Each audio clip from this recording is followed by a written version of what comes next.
Okay so Netflix के one of the most famous series finally अपने season 4 के साथ वापस आ चुकी है, द स्ट्रेंजर थिंग्स। ऑल्दो अभी फर्स्ट पार्ट है, सेकंड पार्ट अभी नेक्स्ट मंथ आएगा और मैंने ऑलरेडी एक रिकैप वीडियो बना रखी है सीजन 1 एंड सीजन 3 के बीच की, तो उसको भी आप चेकआउट कर सकते हो if you really want to। बाकी आज तो अपन बात करेंगे इसी न्यू धमाकेदार और अभी तक के मेरे फेवरेट सीजन के बारे में, और अपना पर्सनल रिव्यू में एकदम लास्ट में दूंगा कि ये सीज़न मेरे को कैसा लगा। फिलहाल सीधे आते हैं मुद्दे पे, मतलब वीडियो में। तो मैं सारी चीज़ें जो सीज़न 4 के पार्ट 1 में दिखाई गई उन सब पे डिटेल में बात करूंगा। सो आप सब दिल फेफड़े किडनी सब थाम के बैठ जाओ, क्योंकि इस सीज़न का विलन अभी तक का बेस्ट एंड बवाल विलन है। जिन्होंने देखा उनको तो पता होगा, जिन्होंने नहीं देखा तो trust me. So let's start and you all just have to sit down, keep calm and listen to me.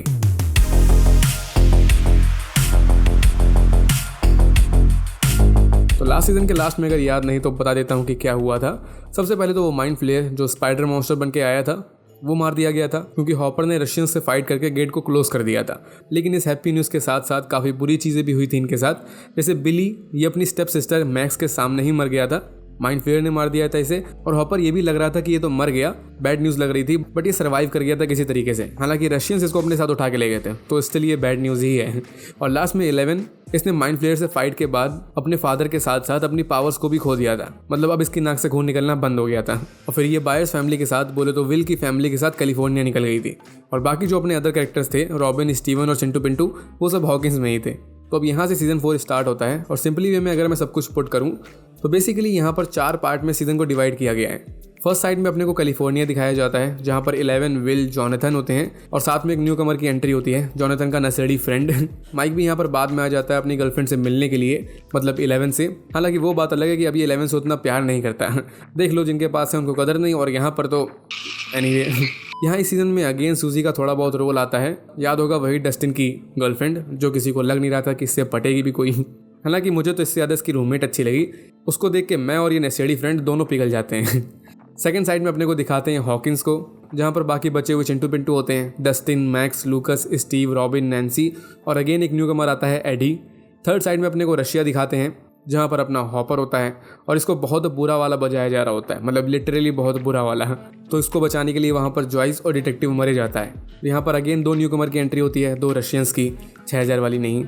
Last में फोर्थ साइड आती है, जिसकी स्टार्टिंग एक्चुअली कैलिफोर्निया से ही होती है, जब डॉक्टर ओवेंस 11 को अपने साथ एक सीक्रेट लैब में ले जाते हैं। तो इस साइड में बोल सकते हो कि अपने को 11 के पास्ट के बारे में जानने को मिलता है। तो अब सिंपली सभी साइड्स पे हल्की फुल्की चर्चा कर लेते हैं, फिर अपन आएंगे मेन मसाले में, बोले तो वेक्ना। हाय ये विलन।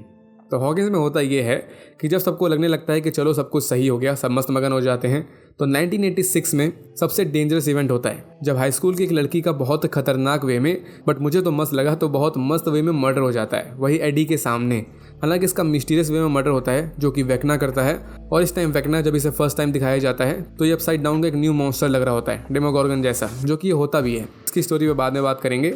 वेल, ये मर्डर, ये कांड होता है एडी के सामने, इवन इसके घर में ही होता है। तो इस वजह से यहाँ के लोग इसको मर्डर मारने लगते हैं, और एडी ये चाहते हुए भी किसी को कुछ बता नहीं सकता था, क्योंकि ऑब्वियसली कोई भी इस पर बिलीव नहीं करता। लेकिन अपने वो चिंटू पिंटू, वो सब ऑलरेडी ऐसे क्रीपी इवेंट से गुजर चुके हैं। तो मैक्स एंड बाकी सभी इससे मिलने जाते हैं, और ये लोग समझ जाते हैं कि अपसाइड डाउन का गेट वापस से ओपन हो चुका है, और ये एडी पे बिलीव भी कर लेते हैं। खाली यही लोग होते हैं जो उस पर बिलीव कर सकते थे, और फिर ये सब वेक्ना की मिस्ट्री को अनसॉल्व करने में लग जाते हैं। बस प्रॉब्लम यहाँ पर यही होती है कि फिलहाल इनके साथ 11 नहीं होती, सिर्फ वही एक अकेली थी इनके ग्रुप में जिसके पास सुपर पावर्स थी।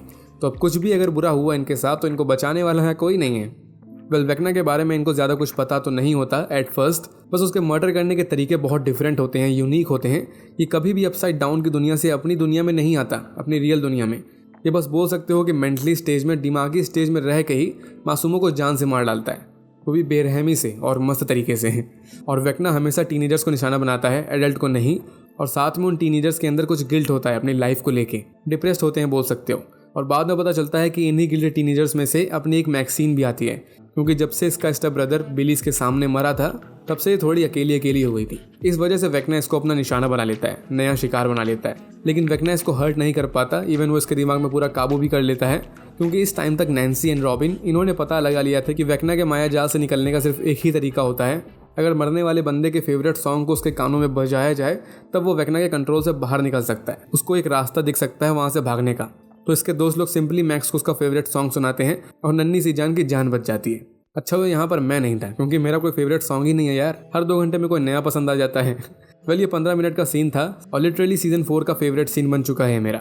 एनीवे, तो अब आते हैं कैलिफोर्निया की साइड। यहाँ पे 11 बोले तो जेन ये थोड़ा बहुत सीन क्रिएट कर देती है, एक लड़की की नाक तोड़ देती है, थोड़ा बहुत ही सीन हुआ, तो इस वजह से इसको पुलिस वाले धर लेते हैं। लेकिन फिर इसको अपने साथ उठा के ले जाते हैं डॉक्टर ओवेंस। और यहाँ पर री एंट्री होती है हरामी पीस कैरेक्टर की, बोले तो डॉक्टर मार्टिन ब्रेनर, बोले तो 11 के पापा, बायोलॉजिकल पापा नहीं, वो तो मर चुके हैं, एडॉप्टेड वाले पापा भी नहीं क्योंकि वो तो हॉपर है, तो पता नहीं इसके कितने बाप हैं। Well he is just a पापा। इन लोगों को यहाँ पर पता होता है वेक्ना के बारे में और अपसाइड डाउन के बारे में कि उस दुनिया के द्वार दोबारा से खुल चुके हैं, तो इस वजह से इनको 11 की ज़रूरत होती है। 11 से ज़्यादा इसकी पावर्स की ज़रूरत होती है, बट वो पावर्स तो अब रही नहीं। तो यहाँ आता है नीना प्रोजेक्ट, जिसमें वही डिप्रिशिएशन टैंक होता है जिसमें अभी तक की सारी रिकॉर्डिंग्स होती है 11 की। तो इस प्रोजेक्ट का सिंपली मिशन यही होता है कि 11 की पावर्स को वापस लाना। इवन डॉक्टर वेंस के हिसाब से इसकी पावर्स अब और ज़्यादा बढ़ जाएंगी, पहले से ज़्यादा हो जाएंगी। डॉक्टर ब्रेनर का कहना था कि 11 की बैड मेमोरीज की वजह से ये अपनी पावर्स भूल चुकी है, तो उनको वापस लाने का सिर्फ एक ही तरीका होता है कि 11 को उसका पूरा पास्ट याद दिलाया जाए, तो उसकी यादों के साथ साथ इसकी पावर्स भी वापस आ जाएंगी। मीनवाइल अपन आगे आते हैं रशिया वाली साइड में। तो वो डिटेक्टिव एंड जॉइस एक रशियन की हेल्प ले रहे थे हॉपर तक पहुंचने के लिए, जो प्लान बहुत बुरी तरह फ्लॉप हो जाता है क्योंकि वो रशियन से दगाबाजी कर देता है। तो हॉपर को एक दूसरी जेल में ट्रांसफर कर दिया जाता है, काम चटका करके प्लेस में कोई।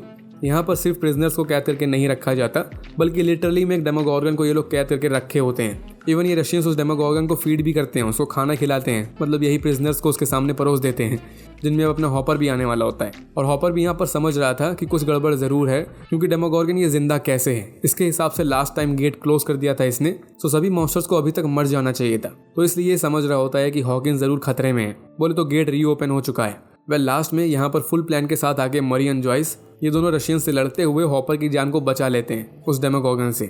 इस जेल से भी शायद ये फरार हो जाते हैं। अब इसके आगे ये हॉकिंस कैसे पहुंचेंगे वापस, ये फिलहाल अपने को पता नहीं, पार्ट 2 में ही देखने को मिलेगा।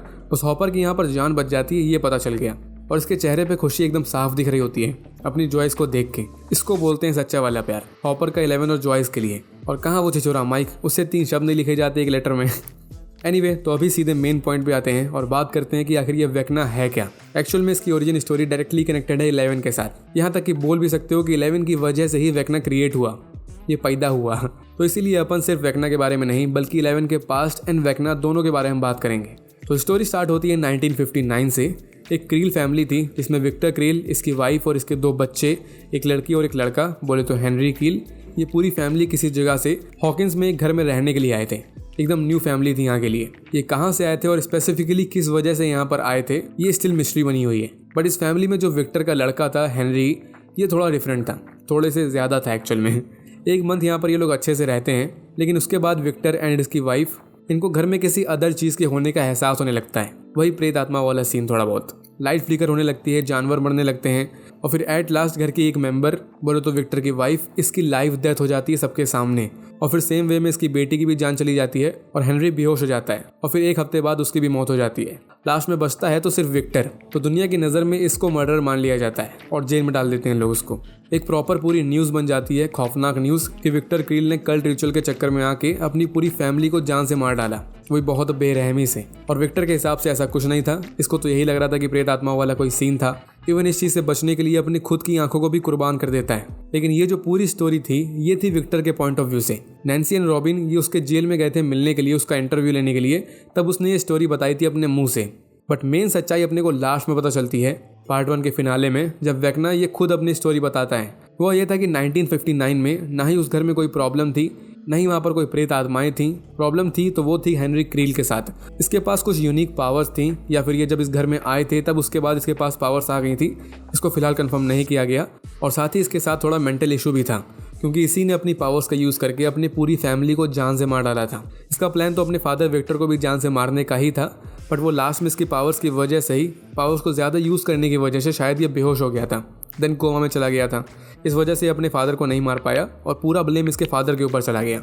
हालांकि इस हेनरी की सच्चाई के बारे में किसी को पता नहीं चल पाया था। लेकिन फिर हेनरी जब होश में आया था तो इसको अपने साथ ले गया था वही हरामी पीस डॉक्टर ब्रेनर, और दुनिया को सिंपली उसने बता दिया था कि हेनरी मर गया। तभी विक्टर को लग रहा था कि 1 हफ्ते बाद इसके बेटे की मौत हो गई थी, लेकिन वो एक्चुअल में ब्रेनर के साथ था। डॉक्टर ब्रेनर जानता था कि इसके पास माइंड कंट्रोल वाली पावर्स हैं, और अब पता चलता है कि यही पहला बंदा था इस पूरे माइंड एक्सपेरिमेंट प्रोजेक्ट में।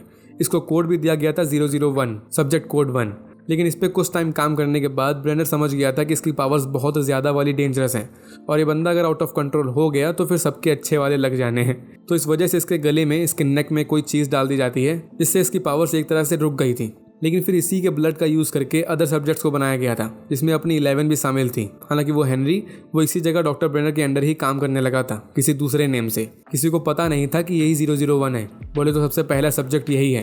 पूरी बचपन से एडल्ट तक की लाइफ इसने यहीं पर बिताई थी। लेकिन फिर ये टकराया था 11 से और 11 के साथ शायद इसको अपनेपन जैसा लगता था। तभी ये उससे बोलता था कि हम सेम हैं। सिर्फ एक नंबर की तो कमी थी, बाकी दोनों तो सेम है ही, 001 और 011। और साथ में 11 ये उस टाइम पे बाकी सभी जितने भी अदर सब्जेक्ट्स थे उन सब में से ज़्यादा स्ट्रॉन्ग थी। एक प्रॉपर कंपटीशन भी हुआ था जिसमें 11 ने प्रूव कर दिया था कि ये सबसे ज़्यादा स्ट्रॉन्ग है। तो इस वजह से भी हो सकता है कि हेनरी इसको अपने जैसा समझता हो इसकी पावर्स की वजह से। लेकिन फिर एक दिन हेनरी इसको बोलता है, वो भी बहुत जेंटली वे में, बहुत प्यार से। किसी ने एक्सपेक्ट भी नहीं किया था कि ये बंदा विलेन होगा। ये 11 से कहता है कि इसकी जान को यहाँ पर खतरा है तो ये यहाँ से भाग जाए अकेले। ये उसके साथ नहीं जा सकता था, लेकिन 11 लास्ट में इसको इंसिस्ट करती है इसके साथ चलने के लिए, मतलब साथ में भागने के लिए। तो हेनरी इसको वही गले में लगी हुई चीज़ दिखाता है जिस चीज़ से इसकी पावर्स रुकी हुई थी। हेनरी यहाँ पर झूठ बोलता है 11 से कि इस चीज़ की वजह से ये लोग इसको ट्रेस कर लेंगे। तो 11 सिंपली उस चीज़ को निकाल देती है और फिर तो बल्ले बल्ले।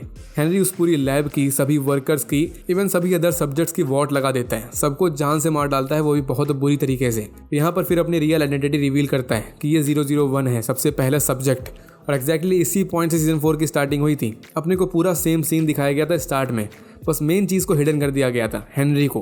अपने को थ्रू आउट द सीरीज ऐसा दिखाया जा रहा था कि 11 इसने आउट ऑफ कंट्रोल में आके सभी लोगों को जान से मार डाला था इस लैब में। इवन इसको खुद भी यही लगता था क्योंकि वो सारी जितनी भी बैड मेमोरीज थी इसके अंदर वो इसकी पावर्स के साथ छुप चुकी थी, गायब हो गई थी। तो इसको बस हल्के फुल्के ग्लिम्स आते थे जिसमें इसको लगता था कि इसने सारे मर्डर किए थे। लेकिन अब ग्रैंड फिनाले में रिवील होता है कि वो हत्याकांड उसके पीछे 11 नहीं बल्कि हेनरी का हाथ था। बट यहाँ पर सवाल स्टिल वही आता है कि वेक्ना कहाँ से आया। तो जब लास्ट में यहाँ पर कोई नहीं बचा था तो 11 ये हेनरी के अगेंस्ट चली गई थी। ये सिर्फ अभी तक इसीलिए जिंदा थी क्योंकि हेनरी ऐसा चाहता था। हेनरी इसको अपनी साइड देखता था, वही चीज़ की इसको अपनी तरह मानता था। लेकिन अब इतने कांड के बाद 11 ये भी समझ गई होती है कि ना बाबा ना, ये अच्छा बंदा तो नहीं है।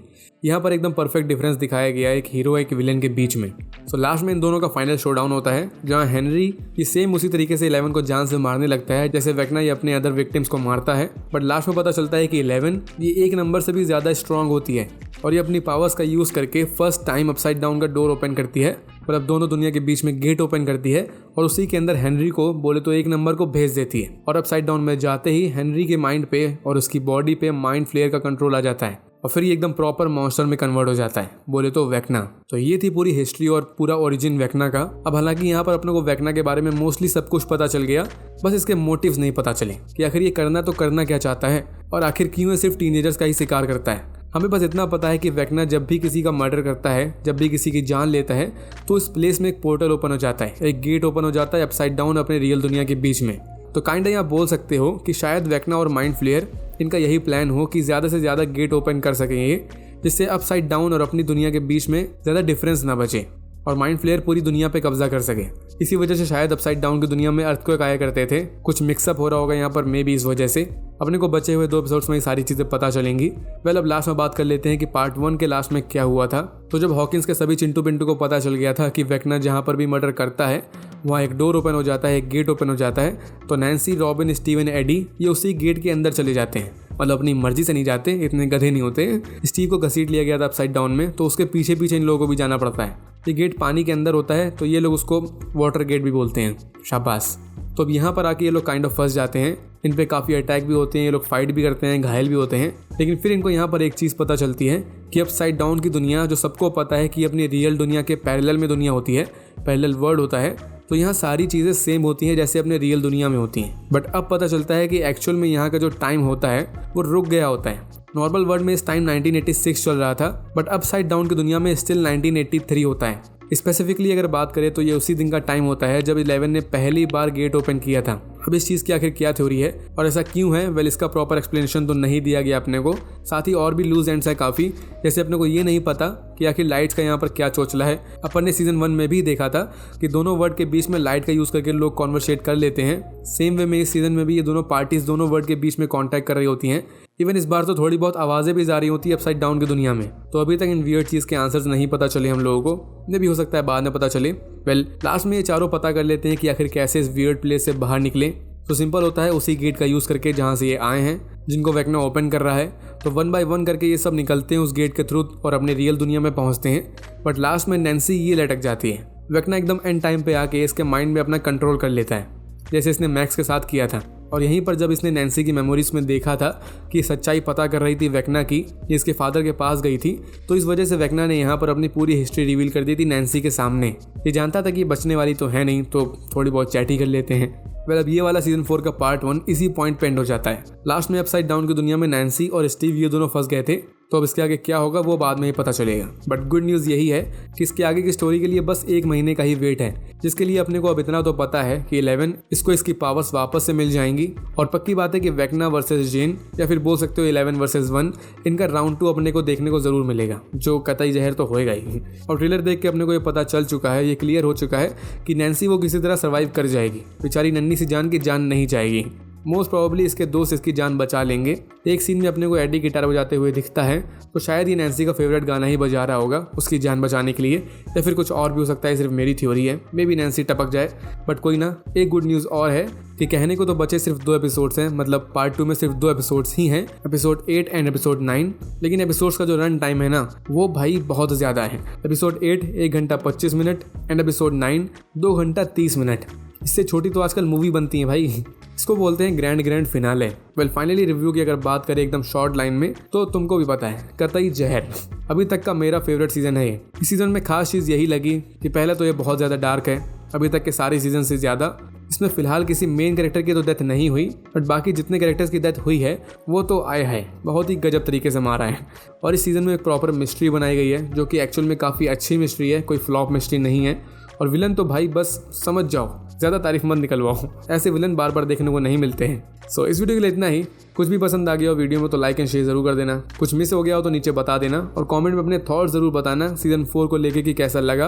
और कमेंट में ये भी बताना अगर आप पे वेक्ना ने कंट्रोल कर लिया तो आप अपना कौन सा फेवरेट सॉन्ग सुनोगे जो आपको बचा पाएगा। जो भी हो मुझे बताना। और पार्ट 2 की वीडियो के लिए चैनल को सब्सक्राइब जरूर कर लेना, ताकि आप मेरी वीडियो तक ना पहुँचो, मेरी वीडियो आप तक पहुँच जाए। सो मिलते हैं नेक्स्ट वीडियो में, तब तक के लिए stay tuned and bye bye.